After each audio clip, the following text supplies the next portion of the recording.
What is the creepiest and most unexplainable paranormal experience you've ever had? My grandfather was a bad man.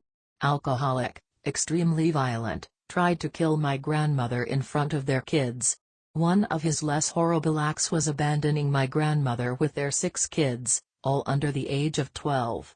Some of his kids maintained minimal contact with him. He lived about 30 or 40 miles from my grandmother and the 2 kids who'd stayed in the area. When he was in his 80s he was hospitalized and then passed away in the middle of the night.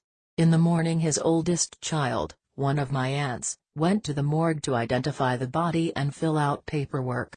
On her way she stopped by my grandmother's to break the news. When she came in my grandmother said, "Oh, it's a sad day. He died just past midnight, I imagine." My grandmother had begun to show some signs of dementia or just basic old age, and so the weird comments weren't too out of character. And, my aunt assumed that the hospital one of her siblings had already called to tell their mother the news. My aunt shook it off and drove to the morgue. When she saw the death certificate she was shocked to see the time of death listed as 12:10 a.m. On her way home she stopped back at my grandmother's and asked her who had called her to tell her the news and asked why she said that she thought he'd died just past midnight.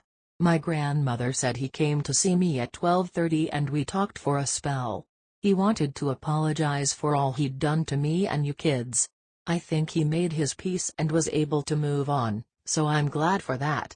My grandmother then resumed humming and doing a jigsaw puzzle.